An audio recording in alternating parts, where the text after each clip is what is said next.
Hi ಎಲ್ಲರಿಗೂ ನಮಸ್ಕಾರ. ನಾನು ನಿಮ್ಮ ರೆಹಮಾನ್ ಹಸನ್. IPL ಧಮಾಕ 2025 TV9 ಡಿಜಿಟಲ್ನ ಈ special.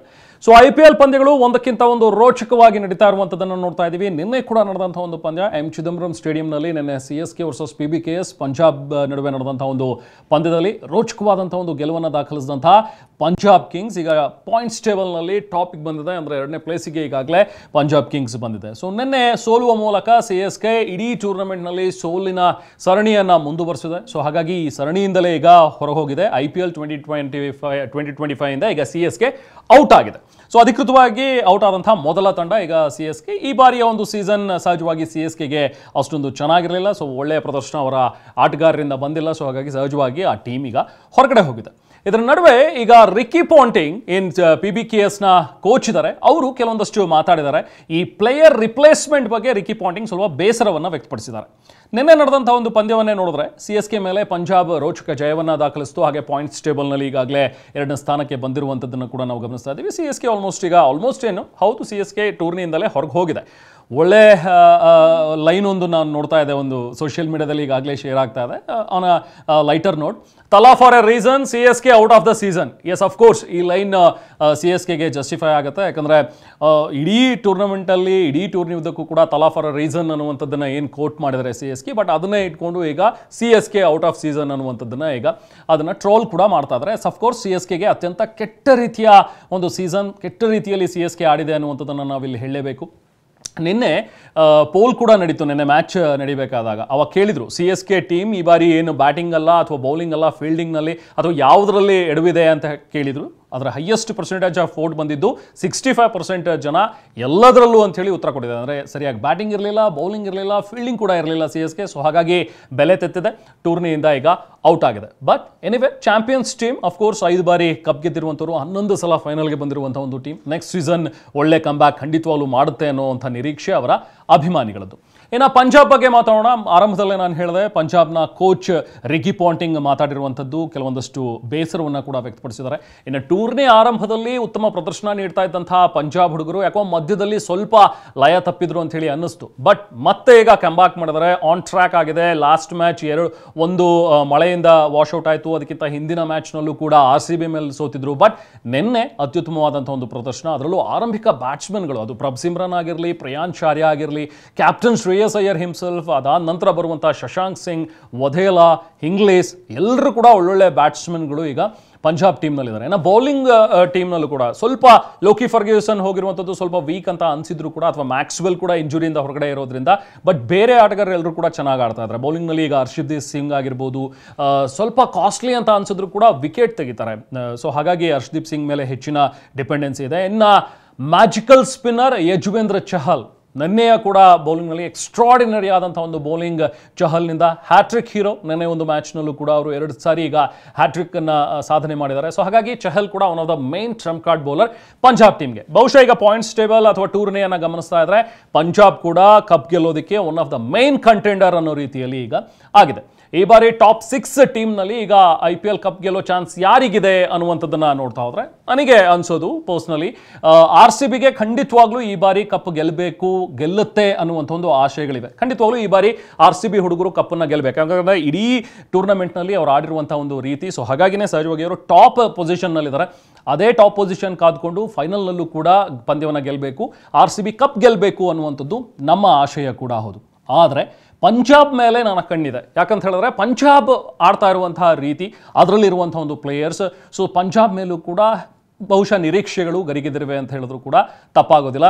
So team to watch out for ಅಂತ ಹೇಳಿ ಅನ್ಸಿದ್ರೆ ನನಗೆ ಪಂಜಾಬ್ ಆ್ಯಂಡ್ ಮುಂಬೈ ಇಂಡಿಯನ್ಸ್. ಯಾಕಂದರೆ ಮುಂಬೈ ಇಂಡಿಯನ್ಸ್ ಆರಂಭದಲ್ಲಿ ಆಡಿದ ರೀತಿ, ಅದಾದ ನಂತರ ಕಂಬ್ಯಾಕ್ ಮಾಡಿರುವಂಥದ್ದು, ಈಗ ಆಡ್ತಾ ಇರುವಂಥ ರೀತಿ, ಅದರಲ್ಲಿರುವಂಥ ಪ್ಲೇಯರ್ಸ್ ಈಗ ಫಾರ್ಮಿಗೆ ಬಂದಿರುವಂಥದ್ದು ಎಲ್ಲ ನೋಡ್ತಾ ಇದ್ರೆ ಮುಂಬೈ ಮ್ಯಾಜಿಕ್ ಕೂಡ ನಡೀಬಹುದು, ಮುಂಬೈ ಮ್ಯಾಜಿಕ್ ಮಾಡುತ್ತೆ ಅಂತ ಹೇಳಿ ಕೂಡ ಅನ್ನಿಸ್ತಾ ಇದೆ. ನೋಡೋಣ ಈ 3 ಟೀಮ್ನಲ್ಲಿ RCB, ಪಂಜಾಬ್ ಅಥವಾ ಮುಂಬೈನಲ್ಲಿ ಯಾರು ಕಪ್ ಗೆಲ್ತಾರೆ ಅಂತೇಳಿ. ಸೊ ನಿಮಗೇನು ಅನ್ಸುತ್ತೆ ಈ ವಿಚಾರವಾಗಿ ಕಮೆಂಟ್ ಮಾಡಿ ತಿಳಿಸಿ.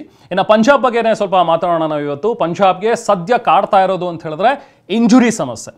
ಮೇನ್ ಮ್ಯಾಚ್ನಲ್ಲಿ ಟಾಪ್ ಆರ್ಡರ್ ಏನಾದರೂ ಕೊಲ್ಯಾಪ್ಸ್ ಆದರೆ ಸ್ವಲ್ಪ ಕಷ್ಟ ಆಗೋದಂತೂ ಗ್ಯಾರಂಟಿ. ಯಾಕಂದರೆ ಮಿಡ್ಲ್ ಆರ್ಡರ್ನಲ್ಲಿ ನಮಗೆ ನೋಡೋದಕ್ಕೆ ಅಂಥ ಒಬ್ಬ ಬ್ಯಾಟ್ಸ್ಮನ್ ಅಥವಾ ಶ್ರೇಯಸ್ ಅಯ್ಯರ್ ಆಗಿರಲಿ ಅಥವಾ ನೆಕ್ಸ್ಟ್ ಶಶಾಂಕ್ ಸಿಂಗ್, ವಧೇಲಾ, ಹಿಂಗ್ಲೀಸ್ ಇವರಲ್ಲಿ ಯಾರಾದರೂ ಚೆನ್ನಾಗಿ ಆಡಲಿಲ್ಲ ಅಂತ ಹೇಳಿದ್ರೆ ಆಗ ಮ್ಯಾಚ್ ಗೆಲ್ಲೋದು ಕಷ್ಟ ಆಗುತ್ತೆ. ನಿನ್ನೆ ಮ್ಯಾಚ್ನಲ್ಲೂ ಕೂಡ ಅಕಸ್ಮಾತ್ ಏನಾದರೂ CSK 200+ ರನ್ಗಳನ್ನೇನಾದರೂ ಗಳಿಸಿದ್ದೇ ಆಗಿದ್ದಲ್ಲಿ ಆಗ ಕಷ್ಟ ಆಗ್ತಾ ಇತ್ತು ಪಂಜಾಬ್ಗೆ. ಯಾಕಂದರೆ ಪಂಜಾಬ್ ಲಾಸ್ಟಲ್ಲಿ 4 ವಿಕೆಟ್ಗಳನ್ನು ಕಳ್ಕೊಂಡಿದ್ದು 18ನೇ ಓವರ್ನಲ್ಲಿ. ಇದೆಲ್ಲವನ್ನೂ ಗಮನಿಸಿದ್ರೆ ಪಂಜಾಬ್ಗೂ ಸ್ವಲ್ಪ ಕಷ್ಟ ಸಾಧ್ಯ ಇದೆ. But still Punjab one of the main contender ಆಗಿ ಕಾಣಿಸುತ್ತೆ. ಮೇನ್ ಫಾಸ್ಟ್ ಬೌಲರಲ್ಲಿ ಸ್ವಲ್ಪ ಕಾಸ್ಟ್ಲಿ ಆಗ್ತಾ ಇರುವಂಥದ್ದು ಅದು ಹರ್ಷದೀಪ್ ಸಿಂಗ್. ಇನ್ನು ಬೇರೆ ಇನ್ನು ಉಳಿದಂಥವ್ರು ಯಾರಾದರೂ ಕಾಸ್ಟ್ಲಿ ಆದರೆ ಆಗ ರನ್ಗಳು ಹರಿದು ಹೋಗುತ್ತೆ. ಯಾಕಂತ ಹೇಳಿದ್ರೆ ಅವರಿಗೆ ಲೋಕಿ ಫರ್ಗ್ಯೂಸನ್ ಇಲ್ಲದೆ ಇರುವಂಥದ್ದು ಸಹಜವಾಗಿ ಕಾಡ್ತಾ ಇದೆ. ಫಾರಿನ್ ಫಾಸ್ಟ್ ಬೌಲರ್ನ ಕೊರತೆ ಕಾಡಬಹುದು. ಲೋಕಿ ಫರ್ಗ್ಯೂಸನ್ ಈಗಾಗಲೇ ಇಂಜುರಿಯಿಂದ ಆಲ್ಮೋಸ್ಟ್ 2 ವೀಕ್ಸೇ ಆಯಿತು ಅವರು ಟೂರ್ನಿಯಿಂದ ಹೊರಗಡೆ ಹೋಗಿ. ಅವರಿಗೆ ಇನ್ನೊಬ್ಬ ರೀಪ್ಲೇಸ್ಮೆಂಟ್ ಸಿಕ್ಕಿಲ್ಲ. ಸೊ ಗಾಯದ ಮೇಲೆ ಬರೆ ಅನ್ನೋ ರೀತಿಯಲ್ಲಿ ಈಗ ಮ್ಯಾಕ್ಸ್ವೆಲ್ ಕೂಡ ಬೆರಳನ್ನು ಫ್ರ್ಯಾಕ್ಚರ್ ಮಾಡ್ಕೊಂಡಿದ್ದಾರೆ. ಸೊ ಅವರು ಕೂಡ ಆಲ್ಮೋಸ್ಟ್ ಬಾಕಿ ಮ್ಯಾಚ್ಗಳಿಗೆ ಇರೋದಿಲ್ಲ ಅಂತಲೇ ಹೇಳ್ತಾ ಇದ್ದಾರೆ. ಅವರು ಕೂಡ ಆಡುವಂಥದ್ದು ಆಲ್ಮೋಸ್ಟ್ ಕಷ್ಟ ಸಾಧ್ಯ. ಅದನ್ನು ರಿಕಿ ಪಾಂಟಿಂಗ್ ಅವರಾಗಲಿ ಅಥವಾ ಸ್ಟಾಯ್ನಿಸ್ ಆಗಲಿ ಅದನ್ನು ಹೇಳಿಬಿಟ್ಟಿದ್ದಾರೆ, ಆಡೋದು ಅವ್ರನ್ನ ಕಷ್ಟ ಅಂತೇಳಿ. ಸೊ ಹಾಗಾಗಿ ಪಂಜಾಬ್ ತಂಡದ ಮೇನ್ ಕೋಚ್ ಪಾಂಟಿಂಗ್ ಸ್ವಲ್ಪ ಬೇಸರವನ್ನು ವ್ಯಕ್ತಪಡಿಸ್ತಾ ಇರುವಂಥದ್ದು ಈ ಇಂಜುರಿ ಸಮಸ್ಯೆ ಕಾಡ್ತಾ ಇರುವಂಥದ್ರ ಬಗ್ಗೆ ಅಲ್ಲ, ಅವರಿಗೆ ಬೇಸರ ಇರುವಂಥದ್ದು ಈ ಪ್ಲೇಯರ್ ರಿಪ್ಲೇಸ್ಮೆಂಟ್ ಸಿಗ್ತಾ ಇಲ್ಲ ಅಂತ. ನೋಡಿ, ಈಗಾಗಲೇ ಆಲ್ರೆಡಿ ಟೀಮಲ್ಲಿ ಒಮರ್ ಝಾಯಿ ಆಗಲಿ ಅಥವಾ ಬ್ರಾಟ್ಲೆಟ್ ಆಗಲಿ ಅಥವಾ ಅರುಣ್ ಹಾರ್ಡಿ ಬ್ಯಾಕಪ್ಪಲ್ಲಿ ಇದ್ದಾರೆ. ನಿಜ ಚೆನ್ನಾಗಿ ಆಡ್ತಾ ಇದ್ದಾರೆ. ಒಮರ್ ಝಾಯಿ ಇಂದ ಚೆನ್ನಾಗಿ ಬರ್ತಾ ಇದೆ ಬೌಲಿಂಗ್, ಅಥವಾ ಬ್ರಾಟ್ಲೆಟ್ ಕೂಡ ಒಂದೊಂದು ಮ್ಯಾಚ್ನಲ್ಲಿ ಚೆನ್ನಾಗೇ ಆಡ್ತಾ ಇದ್ದಾರೆ. ಇನ್ನೂ ಕೂಡ ಆರೋನ್ ಬ್ರಾಟ್ಲಿ, ಇದು ಹಾರ್ಡಿ ಇನ್ನೂ ಕೂಡ ಮ್ಯಾಚ್ನ ಆಡಿಲ್ಲ. ಬಟ್ ಪ್ಲೇಯರ್ ರಿಪ್ಲೇಸ್ಮೆಂಟ್ ನಮಗೆ ಆದಷ್ಟು ಬೇಗ ಆದರೆ ಒಳ್ಳೆಯದು ಅನ್ನೋದು ಪಾಂಟಿಂಗ್ ಮಾತು. ಯಾಕಂದರೆ ಇವರೆಲ್ಲ ಇದ್ರೂ ಕೂಡ ಬೆಂಚ್ನಲ್ಲಿ ನಮಗೆ ಬ್ಯಾಕಪ್ಪಲ್ಲಿ ಇದ್ರೂ ಕೂಡ ಒಂದು ಮೇಜರ್ ಒಬ್ಬ ಫಾಸ್ಟ್ ಬೌಲರ್ ಬೇಕಾಗುತ್ತೆ. ಅಥವಾ ನಮಗೀಗ ಲೋಕಿ ಫರ್ಗ್ಯೂಸನ್ ಹೋಗಿರೋದ್ರಿಂದ ಅದಕ್ಕೆ ರಿಪ್ಲೇಸ್ಮೆಂಟ್ ಬೇಕಲ್ಲ, ಅಥವಾ ಮ್ಯಾಕ್ಸಿ ಇಲ್ಲದೆ ಇರೋದ್ರಿಂದ ಅದಕ್ಕೊಂದು ರಿಪ್ಲೇಸ್ಮೆಂಟ್ ಬೇಕಲ್ಲ. ಸೊ ಅದು ತುಂಬ ದಿನ ಆಗಿದೆ, ಯಾಕೆ ಅವರ ಜಾಗಕ್ಕೆ ರಿಪ್ಲೇಸ್ಮೆಂಟ್ ಆಗ್ತಾ ಇಲ್ಲ ಅನ್ನುವಂಥದ್ರ ಬಗ್ಗೆ ಅವರು ಬೇಸರವನ್ನು ವ್ಯಕ್ತಪಡಿಸ್ತಾ ಇದ್ದಾರೆ. ನಿನ್ನೆ ಕೂಡ ಮೊನ್ನೆ KKR ಮ್ಯಾಚ್ಗೂ ಮುನ್ನ ಟ್ರೈನಿಂಗ್ ಟೈಮಲ್ಲಿ ಮ್ಯಾಕ್ಸ್ವೆಲ್ ಇಂಜುರಿ ಆದರೂ ಅವರ ಬೆರಳಿಗೆ ಅವರು ಫ್ರ್ಯಾಕ್ಚರ್ ಮಾಡ್ಕೊಂಡಿದ್ದಾರೆ. ಸೊ ಅವ್ರಿಗೂ ಕೂಡ ಇನ್ನೂ ರಿಪ್ಲೇಸ್ಮೆಂಟ್ ಸಿಕ್ಕಿಲ್ಲ ಯಾರು ಅನ್ನುವಂಥದ್ದು ಗೊತ್ತಾಗಿಲ್ಲ. ಸೊ ಹಾಗಾಗಿ ಪಾಂಟಿಂಗ್ ಹೇಳೋ ಪ್ರಕಾರ, ಪಾಂಟಿಂಗ್ ಒಂದು ಬೇಸರವನ್ನು ವ್ಯಕ್ತಪಡಿಸೋ ಪ್ರಕಾರ ಈ ರಿಪ್ಲೇಸ್ಮೆಂಟ್ ತಡ ಆಗ್ತಾ ಇರೋದಕ್ಕೆ ಕಾರಣ ಅದು ಪಾಕಿಸ್ತಾನ ಸೂಪರ್ ಲೀಗ್ ಅಂತೇಳಿ. ಯಾಕಂದರೆ PSL ಈಗ ಏನು ನಡೀತಾ ಇದೆಯಲ್ಲ ಪಾಕಿಸ್ತಾನದಲ್ಲಿ, ಅದರಲ್ಲಿ ಹೆಚ್ಚಿನ ಪ್ಲೇಯರ್ಸ್ ಅದರಲ್ಲೂ ಕೂಡ ಆಡ್ತಾ ಇದ್ದಾರೆ, ಫಾರಿನ್ ಪ್ಲೇಯರ್ಸ್. ಈಗ ಇವರಿಗೆ ರಿಪ್ಲೇಸ್ಮೆಂಟ್ ಮಾಡಿ ಫಾರಿನ್ ಪ್ಲೇಯರ್ಸನ್ನು ತಗೋಬೇಕು ಅಂತ ಹೇಳಿದ್ರೆ ಆ ಫಾರಿನ್ ಪ್ಲೇಯರ್ಸ್ ರಿಪ್ಲೇಸ್ಮೆಂಟ್ ಗ್ರೂಪ್ನಲ್ಲಿ, ಆ ಟ್ರೂಪ್ನಲ್ಲಿ ಇರುವಂಥವರೇ ಕಮ್ಮಿ.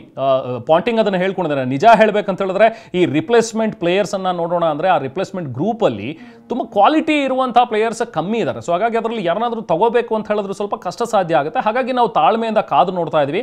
ನೋಡೋಣ ಯಾರಾದರೂ ರಿಪ್ಲೇಸ್ಮೆಂಟ್ ಸಿಗ್ತಾರಾ, ಅಥವಾ ನಮ್ಮ ತಂಡದಲ್ಲಿರುವಂಥ ಇಂಡಿಯನ್ ಟ್ಯಾಲೆಂಟ್ಸ್ ಮೇಲೇ ಹೆಚ್ಚು ನಾವು ಕಂಡಿಟ್ಟಿದ್ದೀವಿ, ಅವ್ರನ್ನ ಟ್ರೈನ್ ಅಪ್ ಮಾಡಿ ನಾವು ಆಡಿಸಿದ್ರೆ ನಮಗೆ ಯೂಸ್ಫುಲ್ ಆಗ್ಬೋದು ಅನ್ನುವಂಥದ್ದನ್ನು ಪಾಂಟಿಂಗ್ ಹೇಳಿದ್ದಾರೆ. ಸೊ ಹಾಗಾಗಿನೇ ಈಗ ನೆಕ್ಸ್ಟ್ ಅವರ ಮ್ಯಾಚ್ ಇರುವಂಥದ್ದು ಧರ್ಮಶಾಲಾದಲ್ಲಿ, ಅದು LSG ಮೇಲೆ ನಡೆಯುವಂಥ ಒಂದು ಪಂದ್ಯ. ಸೊ ಆಲ್ಮೋಸ್ಟ್ ಈಗಾಗಲೇ ಪಾಯಿಂಟ್ಸ್ ಟೇಬಲ್ನಲ್ಲಿ ಸುಸ್ಥಿರ ಸ್ಥಿತಿಯಲ್ಲಿ 15 ಪಾಯಿಂಟ್ ಗಳಿಸ್ಕೊಂಡು 13 ಪಾಯಿಂಟ್ಸ್ ಗಳಿಸ್ಕೊಂಡು ಈಗಾಗಲೇ ಅವರು ಒಳ್ಳೆ ಪ್ಲೇಸ್ನಲ್ಲಿ ಇದ್ದಾರೆ. ಸೊ ನೆಕ್ಸ್ಟ್ ಮ್ಯಾಚ್ನಲ್ಲಿ ಏನಾದರೂ ಒಂದು ಸ್ವಲ್ಪ ಬದಲಾವಣೆ ಮಾಡ್ಬೋದಾ, ಯಂಗ್ ಟ್ಯಾಲೆಂಟ್ಸನ್ನು ಏನಾದರೂ ಟೆಸ್ಟ್ ಮಾಡಬಹುದಾ ಅನ್ನುವಂಥ ಒಂದು ನಿರೀಕ್ಷೆಯಲ್ಲೂ ಕೂಡ ಈಗ ಪಂಜಾಬ್ ಟೀಮ್ ಇದೆ ಅನ್ನುವಂಥದ್ದನ್ನು ಪಾಂಟಿಂಗ್ ಕೂಡ ಹೇಳಿದ್ದಾರೆ. ಬಟ್ ಆದಷ್ಟು ಬೇಗ ರಿಪ್ಲೇಸ್ಮೆಂಟ್ ಆಗುತ್ತೆ ಅಂತಲೂ ಕೂಡ ಪಾಂಟಿಂಗ್ ವಿಶ್ವಾಸವನ್ನು ವ್ಯಕ್ತಪಡಿಸಿದ್ದಾರೆ. ಈಗ PSL ಪಾಕಿಸ್ತಾನ್ ಸೂಪರ್ ಲೀಗ್ 18ಕ್ಕೆ ಮುಗಿಯುತ್ತೆ, ಮೇ 18ನೇ ತಾರೀಕಿಗೆ. IPL ಫೈನಲ್ ಇರುವಂಥದ್ದು 25ಕ್ಕೆ. ಇನ್ನೇನು 18 ಆದಮೇಲೆ ನಮಗೆ ಹೆಚ್ಚು ದಿನ ಸಿಗೋದಿಲ್ಲ, ಒಂದು ವಾರ ಮಾತ್ರ ಸಿಗುತ್ತೆ. ಆ ಟೈಮಲ್ಲಿ ಇನ್ಯಾರಾದರೂ ರಿಪ್ಲೇಸ್ಮೆಂಟ್ ಬಂತು ಆಗ ಪಂಜಾಬ್ ಟೀಮಿಗೆ ಬಂದು ಆಡುವಂಥದ್ದಾದರೂ ಕೂಡ ಓಕೆ, ಅಲ್ಲೂ ಟಚ್ಚಲ್ಲಿ ಇರ್ತಾರೆ, ಇಲ್ಲಿ ಬಂದು ಕೂಡ ಚೆನ್ನಾಗಿ ಆಡ್ತಾರೆ ಅನ್ನುವಂಥದ್ದು ಅನ್ಕೋಬೋದು. ಬಟ್ ಸ್ಟಿಲ್ ಅದ್ರ ಒಳಗಡೆ ರಿಪ್ಲೇಸ್ಮೆಂಟ್ ಸಿಕ್ಕಿದ್ರೆ ಒಳ್ಳೆಯದು. ಅಥವಾ ಬೆಂಚಲ್ಲಿರುವಂಥವ್ರು, ಬ್ಯಾಕಪ್ಪಲ್ಲಿರುವಂಥವ್ರು ಯಾರಾದರೂ ಒಳ್ಳೆ ಪ್ಲೇಯರ್ಸು ಪಂಜಾಬ್ಗೆ ನೆರವು ಆಗಲೇಬೇಕಾಗುತ್ತೆ. ಸೊ ಈ ವಿಚಾರವಾಗಿ ನಿಮಗೇನು ಅನಿಸುತ್ತೆ ಅನ್ನುವಂಥದ್ದನ್ನು ತಿಳಿಸಿ ನಮಗೆ ಕಮೆಂಟ್ ಮಾಡಿ. ಪಂಜಾಬ್ಗೆ ಇನ್ನೂ ಬೇರೆ ಪ್ಲೇಯರ್ಸ್ ಬೇಕಾಗುತ್ತೆ ಅಂತ ಅನ್ಸುತ್ತಾ, ಅಥವಾ ಈಗಿರುವಂಥ ಒಂದು ಟೀಮೇ ಚೆನ್ನಾಗಿದೆ, ಸೊ ಪಂಜಾಬ್ ಟೀಮ್ ತುಂಬ ಚೆನ್ನಾಗಿ ಆಡ್ತಾ ಇದೆ, ಅವರೇ ಕಂಟಿನ್ಯೂ ಆಗಬೇಕು ಅನ್ನುವಂಥದ್ದು ನಿಮಗೆ ಅನ್ಸುತ್ತಾ? ಏನೇ ಇದ್ರೂ ನೀವು ಕಮೆಂಟ್ ಮಾಡಿ ತಿಳಿಸ್ಬೋದು. This is Rehman signing off. Bye.